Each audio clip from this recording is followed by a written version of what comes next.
Thank you, Aura, for sponsoring this video. This is Andrew Huberman. He's a neuroscientist and tenured professor at Stanford School of Medicine. Most people will know Andrew from his podcast, Huberman Lab, that he started in 2021. It is often ranked number 1 in the categories of science, education, and health and fitness. But recently, conversations about his personal life has brought some questions up about the advice he gives online. I've researched educational science for around 10 years, a BSc in sports coaching, MSc in strength and conditioning, working with PhD students, postdoctorates, professors, all in the research of behavior and cognition. So when I saw Andrew was starting a podcast talking about behavior and cognition, I was interested. Vision, being his field of focus, is also interesting to me because ecological psychology, the field that I study, talks about direct perception instead of indirect perception, which is often discussed through the visual systems, i.e. vision research. And although I take a fundamentally different approach to psychology to Andrew, I still find the information he shares online interesting for conversation starters and to probe out some other critiques or issues with either approach to psychology. However, the recent conversations have been about his personal life instead of the information he shares. Popular podcaster Andrew Huberman is the subject of a new expose. In a lengthy article published Monday, New York Magazine accuses Huberman of serial infidelity that might have led to spreading a sexually transmitted infection, plus manipulation and just bizarre behavior. The outlet's deep dive into Huberman, a Stanford University neurologist who blew up over his strict lifestyle that promotes physical, mental health, and wellness, seems to want to paint a portrait of someone who portrays a much different persona in public than he does behind closed doors. Andrew has spoken in various podcasts before about his personal life, specifically his childhood, getting into trouble, getting into fights, doing drugs, up until a specific date, July 4th, 1994. 2 years before I was born. But long story short, he turned his life around and wanted to become a professor. Which he did. But then, in 2019, a person called Pat asked Andrew, hey, what's next? That then led Andrew to post things on Instagram in 2020, and that grabbed the attention of some popular podcast hosts. Later on in 2020, Andrew then went on the podcasts discussing much about his research. And with those successful interviews and Andrew wanting to help other people, he decided to start his own podcast talking about health and science-related tools. As he started in 2021, obviously that's around the time of the lockdowns and COVID and the pandemic, and I think that played a part in why he grew so fast. There are various causes that play a role, not linear causality, but multi-non-linear causality. So not a line A, B, C to D, but more like legs supporting a table of the behavior at the top. However, like any other public figure, as soon as you become popular, you can grab attention, people then want to start sharing their opinions about you. And from what I can see, most of the people that critique Andrew's work come from academia or are currently in academia. Those more familiar with reading academic articles and the limitations of academic research and scientific publishing. But I think this is another one of those causes that helped his growth. He didn't dumb down a lot of the science as the previous people before him had done. He used complicated jargon and terms from the science. But maybe because of the complexity of the explanations, it doesn't afford many individuals with lower levels of expertise to critique it because they don't understand it, which means the critiques need to in some way come from those that have expertise in the research and in the jargon. And this to me is where the conversation gets interesting when we start talking about Andrew's personal life. I've seen all the VPN data protection ads on YouTube, but when Aura reached out to me, I actually learned something new reading through their documentation. Being online, I know my information is everywhere, but when I was looking for my family information, family and friends, their information was actually accessible online as well. Anyone could get personal information like my mum's home address or my dad's mobile number if they wanted to just by looking online and then paying to get access to it. When I told my parents about this, they were as surprised as I was to find out that it's actually that easy to get access to people's personal information. Aura, today's video sponsor, shows which data brokers are selling your information and automatically submit opt-out requests. This can help spam from emails or on phone calls or anything like that, but also prevent hackers getting access to some of your accounts using that personal information. Facebook hacks are a real pain, and I wouldn't be surprised if the people hacking my parents' Facebook accounts are using information they've bought from some of these data brokers. You might have seen, but AT&T actually revealed 73 million customer records over on the dark web. Now that's pretty worrying if your data was shared on the dark web, and most recommendations is to change your password, monitor the account activity, freeze credit cards, accounts, all the things that I think we know to do but we don't like to do or don't want to do. And that is what Aura does. It does all of that for you automatically. So using this example, if your data was to be shared on the dark web, Aura would have your back. It would clean up the mess for you, essentially. To start your 2-week free trial, go to aura.com/Danny Hatcher or click in the link in the description below. But being from England, I can't actually check it, so just like with any content online, make sure you do your research up front. On the 25th of March in 2024, there was a New York article that was released that tried to cancel Andrew and released lots of private stories about Andrew's personal life. Some of the claims were that Andrew has a great memory, but he forgets what people are saying when they're talking to him, which suggests that he's not paying attention to other people when they're talking to him. There were claims about him being flaky, either not contacting people, not getting back to people, getting back to people late, throwing off events or not turning up to events, coming up with excuses. There are a few different examples shared in the article of excuses and situations, but a spokesperson for Andrew often denied a lot of the claims. But because there's no specifics, there could be lots of reasons. Andrew could be nervous, busy, uninterested, forgetful. There are loads of other possible causes, multi-nonlinear causality. Then something else that was emphasized in this article was Andrew's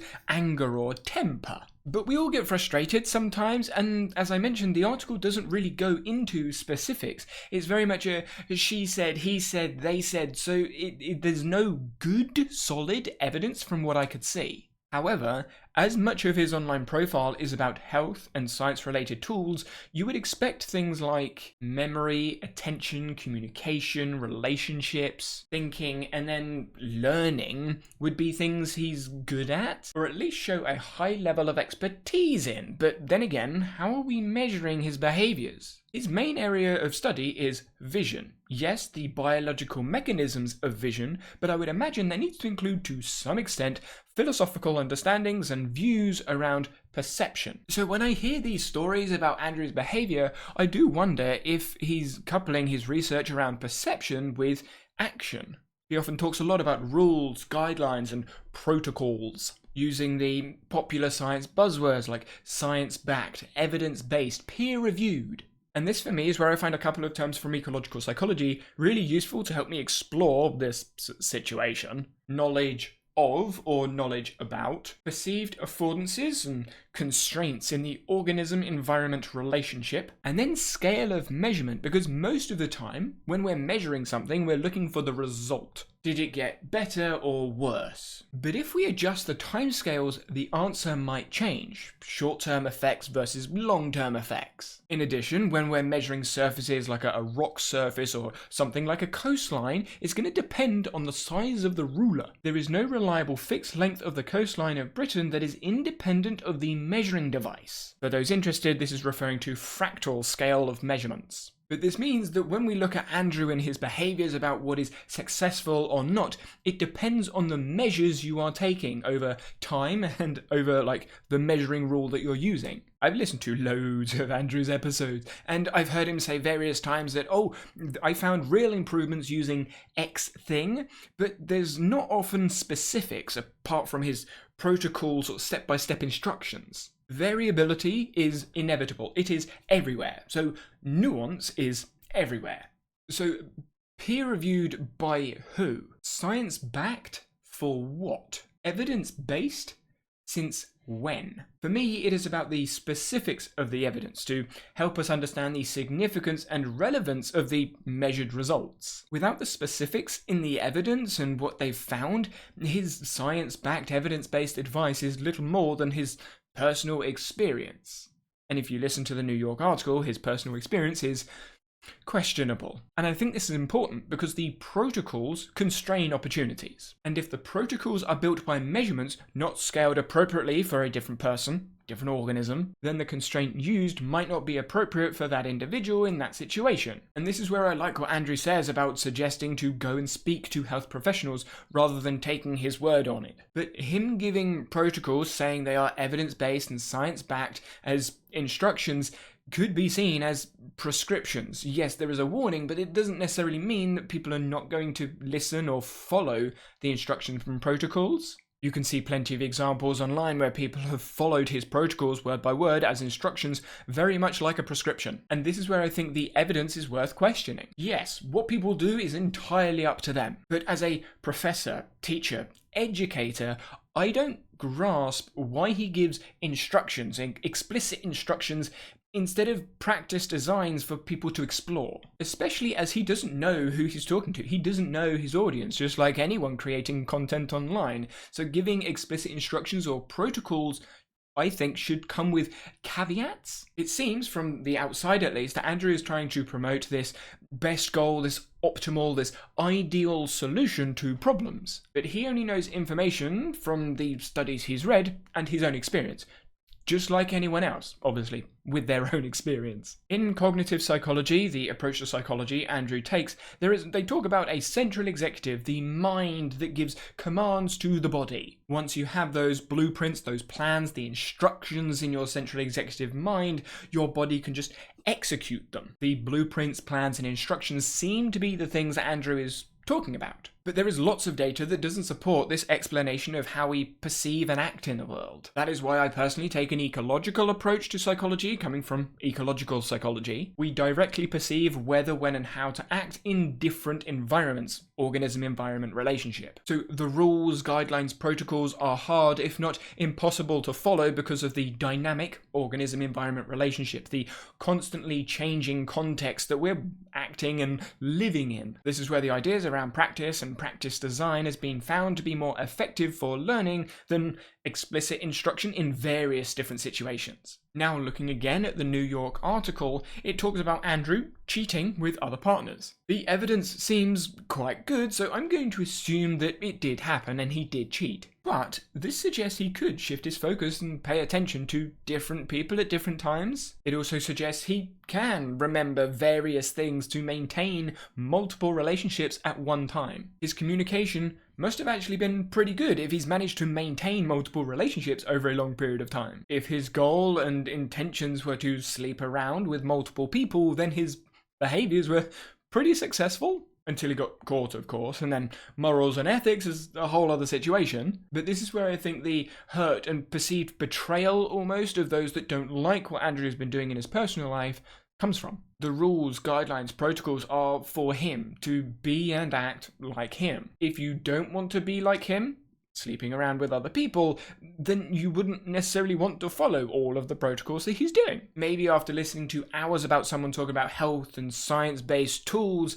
to find out that he's actually harming people emotionally doesn't feel nice. But Andrew sharing knowledge about what he is doing is different from knowledge of what he's doing. Just like someone talking about how to play a sport or how to solve a math problem, it's different from actually doing it. And that difference between knowledge about and knowledge of is why I don't think Andrew's personal life should impact how I consume and how I use the information that he shares. I don't agree with the claimed actions, but knowledge about and knowledge of are different. But then if we take a closer look at the studies, he, like everyone else, is biased with the research that he reads and the studies that he shares online. Where this becomes an issue for me and a lot of the other academics that have critiqued his work is that the references and the sources that he uses have lots of limitations, and you can make pretty good arguments that he's sharing misinformation online. Those with higher levels of expertise are more effective at helping practice and practice design for individuals. Andrew has expertise in vision and brain states like fear, from his approach at least. But when it comes to the other topics he's talking about, his expertise, relative to others, is different. Which brings us to the critiques about Andrew's work online. During a previous video about misinformation online, I brought up bullshit. Here we focus on pseudo-profound bullshit, which consists of seemingly impressive assertions that are presented as true and meaningful, but are actually vacuous, having or showing a lack of intelligence or thought. But bullshit is common. Everyone does it to some degree. And that degree of bullshit will change depending on your scale of measurement. Someone with greater levels of expertise in a topic may say Andrew is just talking complete bullshit. They have likely had more time exploring that particular topic than a regular podcast listener. But the regular podcast listener may still say, that's bullshit because the claims or the evidence is questionable. Then you have some people that will listen to something and say, yep, that's true. however you want to define true. But as Andrea and many others point out, his bullshit is vacuous, lacking thought, meaning, and depth. I think Dr. Todd does a good job explaining this here. Andrew does not appear to be very skeptical about some research findings, which is surprising for a scientist. He tends to lend more credibility to certain studies than they deserve based on the design. Not surprisingly, these studies tend to be those that fit with his philosophy of health improvement. Andrew tends to apply the results of studies that involved animals to human beings. On one occasion, he talked about a study on processed food featuring rats as if the participants were humans. Andrew promotes unsupported claims in some of his videos, which has led to accusations that he has invested in pseudoscience. That example potentially showing a lack of thought. Bullshit. Then, as Andrea writes, in reality, his podcast is focused on pseudoscience. He often makes claims that appear scientific but lack evidence, plausibility, and validity, like the animal study. But there are many other topics that he talks about that has questionable evidence for the claims. That can include the ice baths or sugar as poison, the flu vaccine or cold vaccines, dental care, sunscreen, and sleep. Sleep has been an interesting one for me.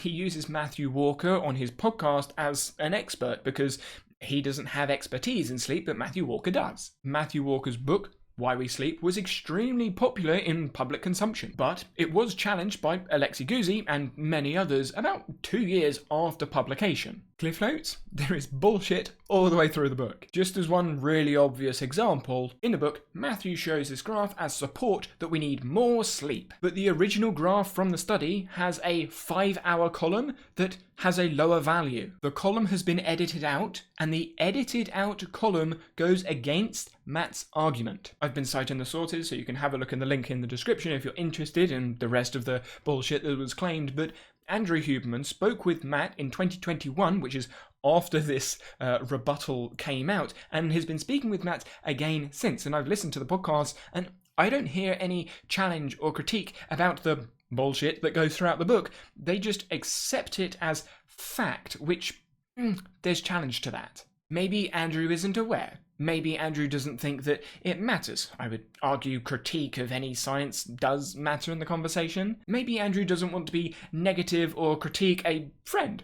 But as a scientist, a professor, a teacher, an online educator, a popular online educator, I personally would expect some critique, at least a little bit more from what I've seen. And then when it comes to the presentation style of Andrew writes this about his podcast episodes. He fills them with scientific sounding jargon, stringing together names of genes or proteins that a listener might hear and think, hey, he is using complex lingo. He must really know his stuff. But jargon gives the illusion that Huberman intimately understands topics he doesn't. Now, an example from a different episode is Brian. There is absolutely no sensible, credible, logical explanation for when you lay in bed, when your feet naturally relax down, that meaning you have a problem. And for Huberman to say it so matter of fact, like it's known established science, is complete and utter nonsense. Well, Andrew, in this conversation, is using popular buzzwords which are inaccurate in his explanations. Helps posture, got rid of my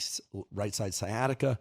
I always had this right side kind of leaning in pain, and I can... Again, there's just no logical even theory for why strengthening a muscle that only crosses your ankle joint is going to fix people's posture and sciatica. And again, these are sort of tools that you see people using in this world to get more attention, to sort of get more popularity and credibility with things is, of course, sciatica, right? Very big buzzword to talk about in social media fitness. Everybody wants to know about the secret for sciatica. So we're hitting calf strengthening, we're hitting sciatica, we're hitting posture. He's hitting all these buzzwords that he knows people are going to be interested in, and framing it in the context of these tibialis raises are going to suddenly and magically unlock that. There's just no even biomechanical theory or basis, certainly no fundamental research, right? Dr. Huberman likes to share and talk about the importance of evidence. There's zero evidence out there to support any of that. Brian in this video does a great job explaining where Andrew's lacking expertise and does go to expand on some of the more nuanced topics because that's Brian's area of expertise. And I want to emphasize at this point that I don't think critique is bad. I don't think pointing out mistakes is bad, and being wrong isn't bad. Being wrong, making mistakes, and people talking about it is how we learn. Andrew making mistakes is expected. We all make mistakes. But when giving advice in an area we have limited expertise in, I personally would want to see more caveats or nuance mentioned in the conversation rather than it being spoken as a matter of fact, especially if you are a public figure like Andrew Huberman. I quoted Johnny Harris in a video about faulty journalism on YouTube. I think the idea of trusting your viewer to go fact check everything you say is irresponsible and naive. I spend every day of my life making sure that the things I tell you are factually accurate. If I get something wrong, it's a cardinal sin. Now, I think this says a lot about consumers of online content, but also emphasizes the responsibility of content creators online. Presentation styles of content and the language used impact how it's received. Andrew's style of presenting has been described as confident and long-winded. He uses a lot of mental and physical health jargon, but surrounds these terms with so many filler words, it's like he's talking in circles. Many scientists value the idea of using only as many words as necessary to accurately convey information. This isn't always the best for teaching, but Andrew goes completely in the opposite direction. He does not appear to believe in this economy of expression. Rather, there's a sense that he is actually using as many words as possible to convey information. Self-help gurus are notorious for using this communication style. There's a lot of talking, but not a lot of actual information being transmitted. Unfortunately, Andrew has adopted a different tactic. He removes ambiguity, therefore makes the results more exciting and applicable at the expense of accuracy. People don't tend to get as excited about research findings when words like probable, tentative, and uncertain are used to describe the association between variables. Definitive answers are strongly favored. Unfortunately, science cannot always offer these types of answers. Applying science in the realm of mental health is often about appreciating probabilities and not about assuming the existence of immutable and direct relationships. Andrew is taking a hazardous shortcut by spicing up or oversimplifying research findings. And there it is, oversimplification. When you look at the breadth of topics discussed, yes, with others, there are lots that aren't about vision. Andrew, with reduced levels of expertise, oversimplifies explanations, just like anyone that has a shallow level of understanding will do. But oversimplification can lead to misinformation, and when you look at the cold and flu episode, there was a lot of misinformation. And this all ties in with the financial side of online content creation. My biggest concern with Andrew is how he promotes pseudoscientific nonsense. Social media influencers who have doctorates in any type of field related to mental or physical health get bombarded by offers to promote products and services that are not supported by science. Companies that sell scientifically unsupported supplements are among the worst offenders.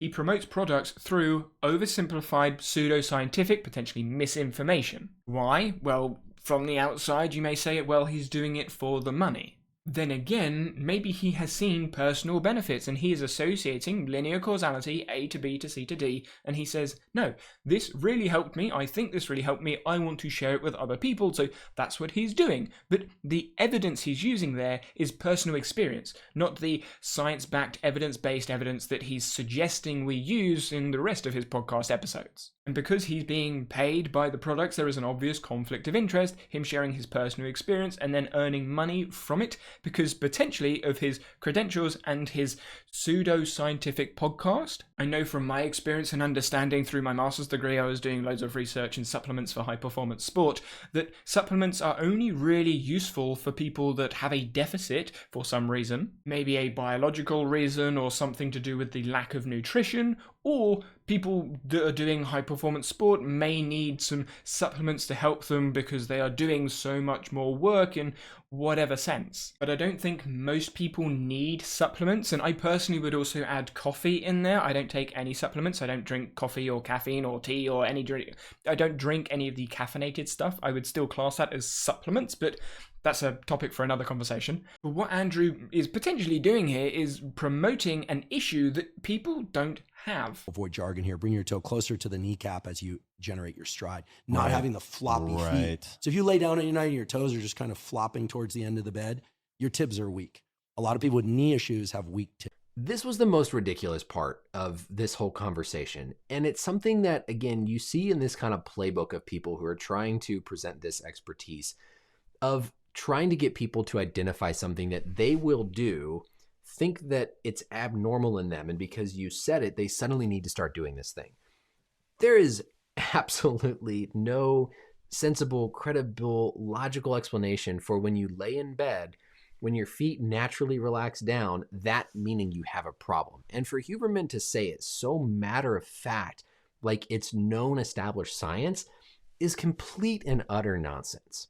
But because he says this, because he's Andrew Huberman, who everybody listens to and thinks is this all-knowing person, people are going to go, they're going to lay down in bed at night, they're going to say, oh my gosh, my feet relax, and they drop forward like they naturally should, and think that means they have a problem. And this gets at a core problem with these sort of fitness influencer guru types of people, is you're looking for a problem that's not even there. Unless you have some specific pathology, pain, shin splints maybe, like we'll talk about in a little bit, there is zero reason why you need to go out and start training your tibialis anterior muscle. Now, James, thank you for sharing Ben's short. I couldn't find the original one, so if you're watching, thanks. Ben, also great short, but this is an example of where Andrew has brought on a guest because Andrew lacks expertise, and he's relying on the guest's expertise, which is questionable. And a great example of this would be the misinformation that Ben Carpenter put out this week. I'll tell you what, Ben, I'm even going to show people you're real because I think it's really important. 100 normal individuals, 25 in 4 different groups. One group, 1 liter of sugared soda per day for 6 months. One group, 1 liter of diet soda per day for 6 months. One group, 1 liter of milk per day for 6 months. Final group, 1 liter of water per day for 6 months. The 1 liter of soda per day in 6 months gained 10 kilos. The sugary soda. The sugary soda. 10 kilos. The 1 liter of water per day lost 2 kilos. 1 liter of milk per day, no change. Presumably that was full fat milk. We're talking full about fat Europe. milk. Full fat milk. Yeah, they like their full fat milk. No change. And finally, the key, the kicker to the whole thing, diet soda. The 1 liter of diet soda. What would you predict their weight would do? More weight loss than in the water group based on my understanding of the literature. They gained 2 kilos.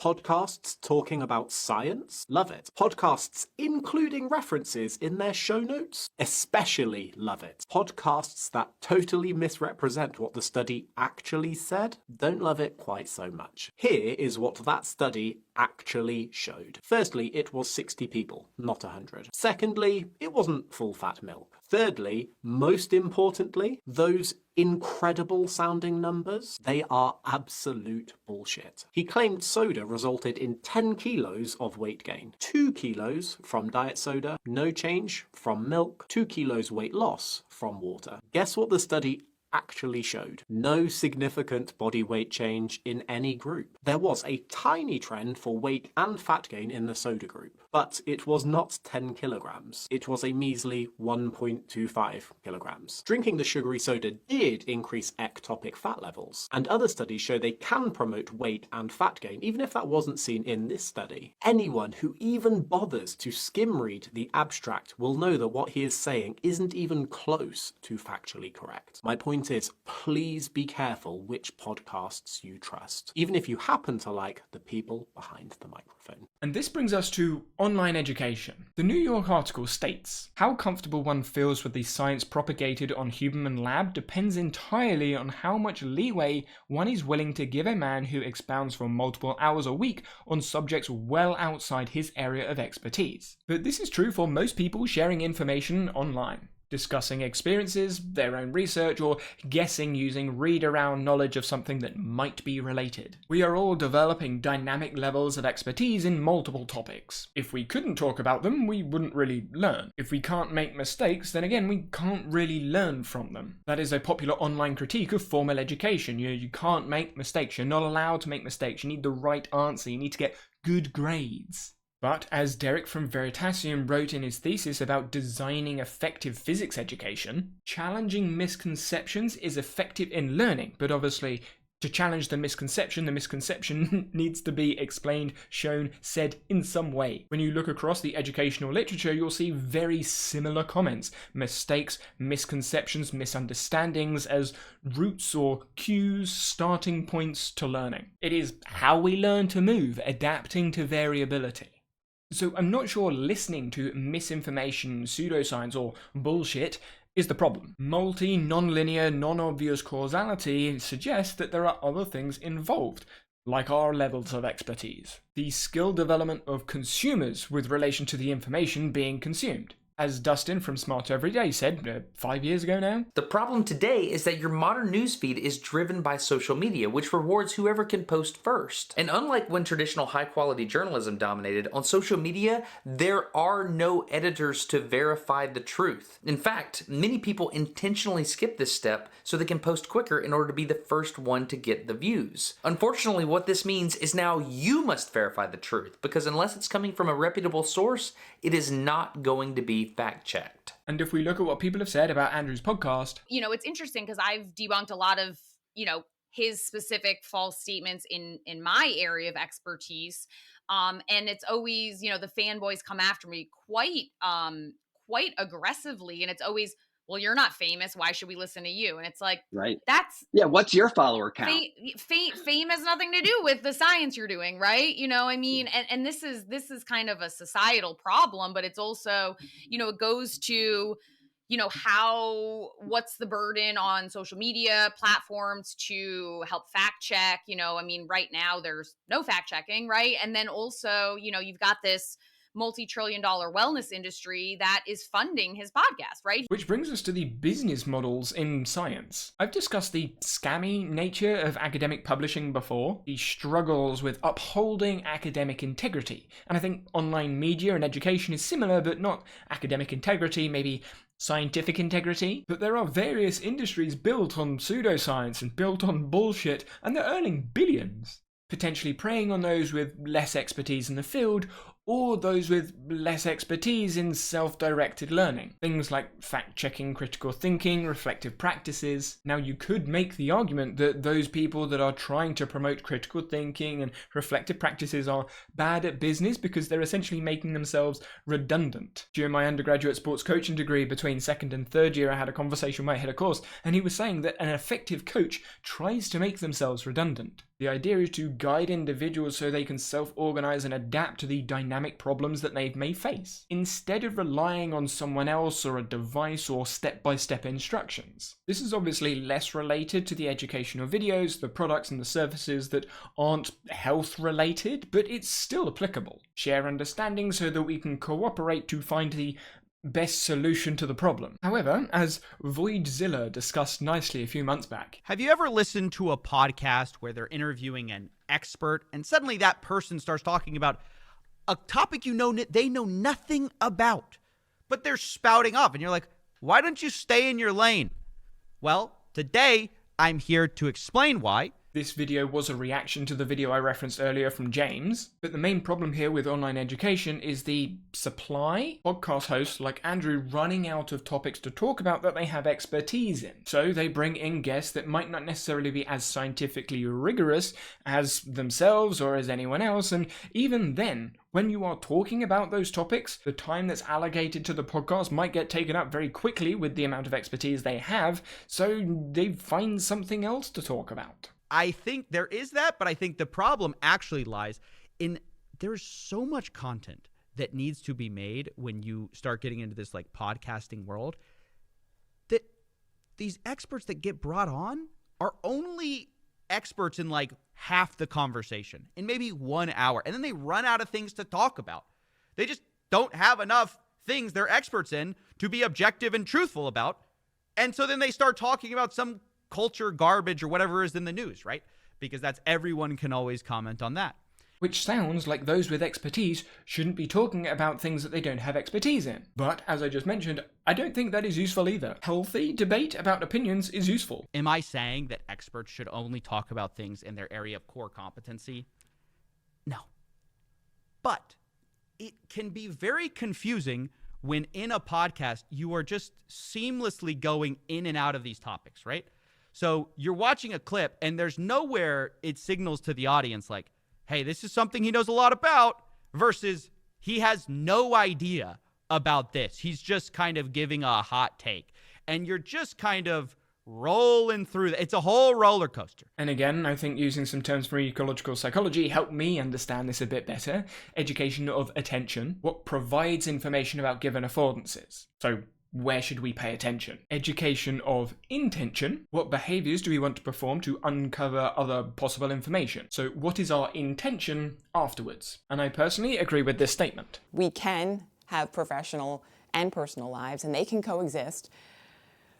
But I think the bigger issue that I am dealing with, we put people on pedestals way too quickly in society. But Andrew has done and is doing good. I feel some conversations, the New York article in particular, build up this narrative that Andrew is the bad guy. He is a human like the rest of us, making mistakes, sharing his research, sharing his opinions and his experiences for others to learn from. If I was to put a label on Andrew, I would say he is a victim. He is a victim of the societal pressures to be perfect. We're not. We're all developing our areas of expertise. Some areas we are more shallow than others, and that is where conversation is helpful. And when you engage in the conversations, ideally with transparency and rigorous interest, that is where the coordination, cooperation of individuals and experiences hopefully leads to the best answer outcome for that situation at least. And as you scroll down to the bottom of Andrew Huberman's website, you can see down here you've got constructive critique, and when you click on that you can then submit critiques for whatever episode that you want to critique. The required credentials section, I'm intrigued to understand why, because I don't think it really matters that much. And the same with the level of expertise and the nature of expertise that you may have. But it's still nice to see there's an option for constructive critique. However, I'm not sure why comment sections don't just work for this, because you can have someone